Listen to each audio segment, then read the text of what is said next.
ವೀಕ್ಷಕರೆಲ್ಲರಿಗೂ ನಮಸ್ಕಾರ. ಬ್ಲೆಂಡ್ ಶಾರ್ಟ್ಸ್ಗೆ ಸ್ವಾಗತ.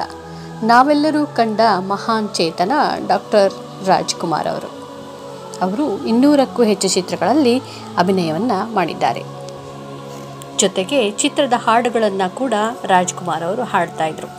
ರಾಜ್ಕುಮಾರ್ ಅವರು ಎಲ್ಲೂ ಹೇಳಿದ ಒಂದು ಸಂಗತಿಯನ್ನು ಸಂಗೀತಕಾರ ಸಾಧು ಕೋಕಿಲ್ ಅವರು ಒಂದು ಕಾರ್ಯಕ್ರಮದಲ್ಲಿ ಹೇಳ್ತಾರೆ.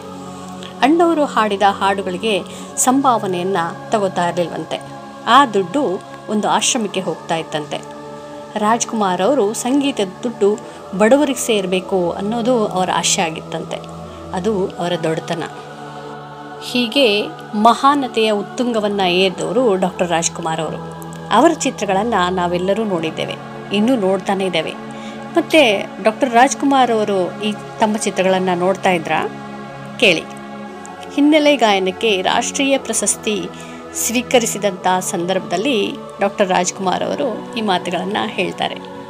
ರಾಜ್ಕುಮಾರ್ ಅವರು ತಮ್ಮ ನಂತರದ ಸಮಯದಲ್ಲಿ ಕುಟುಂಬಕ್ಕೋಸ್ಕರ ತಮ್ಮ ಸಮಯವನ್ನು ಮೀಸಲಿಡ್ತಿದ್ರಂತೆ. ಅಲ್ಲಿ ತಮ್ಮ ಚಿತ್ರಗಳನ್ನು ಟಿವಿಯಲ್ಲಿ ನೋಡೋಕ್ಕೆ ಶುರು ಮಾಡಿದ್ರಂತೆ. ಟಿವಿಯಲ್ಲಿ ತಮ್ಮ ಚಿತ್ರಗಳನ್ನು ನೋಡಿದಾಗ ಕೆಲವೊಂದು ಚಿತ್ರಗಳನ್ನು ಡಾಕ್ಟರ್ ರಾಜ್ಕುಮಾರ್ ಅವರು ನಾಚಿಕೆ ಪಟ್ಟು ಬಂದ್ ಮಾಡಿಬಿಡ್ತಾ ಇದ್ರಂತೆ.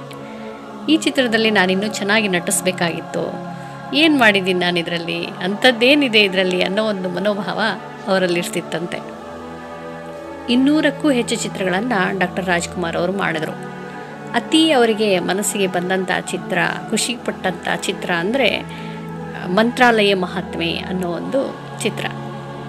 ಈ ಚಿತ್ರಕ್ಕೆ ಅವರ ಅತ್ಯಂತ ಒಲವಿಂದ ಎಲ್ಲರಿಗೂ ಈ ಚಿತ್ರನ ನೋಡಿ ಅಂತ ಹೇಳ್ತಾ ಇದ್ರಂತೆ. ಬೇರೆ ಯಾವ ಚಿತ್ರಕ್ಕೂ ಅವರು ಎಲ್ಲರನ್ನೂ ನೋಡಿ ಈ ಚಿತ್ರ ಅಂತ ಹೇಳಿದ್ದೇ ಇಲ್ವಂತೆ. ಈ ಚಿತ್ರಕ್ಕೆ ಅವರ ತಮ್ಮ ಮೆಚ್ಚುಗೆಯಿಂದ ಈ ಚಿತ್ರವನ್ನು ಎಲ್ಲರೂ ನೋಡ್ರಿ ಅಂತ ಹೇಳ್ತಾ ಇದ್ರಂತೆ. ಮಂತ್ರಾಲಯ ಮಹಾತ್ಮೆ 1966ರಲ್ಲಿ ಇದನ್ನು ರಾಜಗುರು ರಾಜಾಚಾರ್ಯರು ಬರೆದ ಶ್ರೀ ರಾಘವೇಂದ್ರ ವಿಜಯ ಪುಸ್ತಕದಿಂದ ಆಧರಿಸಲಾಗಿದೆ. ಟಿ.ವಿ. ಸಿಂಗ್ ಠಾಕೂರ್ ಅವರು ನಿರ್ದೇಶಿಸಿದ್ದಾರೆ.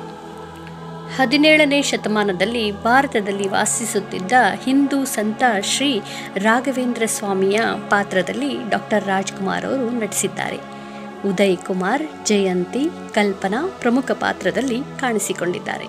ನಿರ್ಮಾಣ ಮತ್ತು ನಿರ್ದೇಶನವನ್ನು ದೊರೈ ಭಗವಾನ್ ಅವರು ಮಾಡಿದ್ದಾರೆ. ರಾಜನ್ ನಾಗೇಂದ್ರ ಅವರ ಸಂಗೀತ.